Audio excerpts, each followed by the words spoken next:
আজ বানাবো ঘরোয়া কিছু ইনগ্রেডিয়েন্টস দিয়েই ন্যাচারাল একটা ফেস ওয়াশ। তার জন্য প্রথমে আমি নিয়েছি 2 চা চামচ বেসন। বেসন ত্বকের ভিতর থেকে ময়লা পরিষ্কার করতে সাহায্য করে। আর নিয়েছি 2 চা চামচ চালের আটা।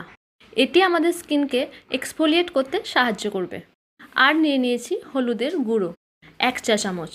কাঁচা হলুদ রোদে শুকিয়ে আমি ডাস্ট করে এই পাউডারটি বানিয়েছি। আর নিয়ে নিলাম 1 চা চামচ মুলতানি মাটি। এরপর এই মিশ্রণটিকে ভালোভাবে শেক করে নিতে হবে যেন পুরোপুরি মিশে যায়। স্নানের 10 মিনিট আগে আপনারা এটিকে কাঁচা দুধ অথবা জল দিয়ে জাস্ট মিক্স করে মুখে লাগিয়ে নেবেন। বাজার থেকে কেনা কেমিক্যালযুক্ত ফেস ওয়াশের থেকে এটি অনেক গুণের ভালো।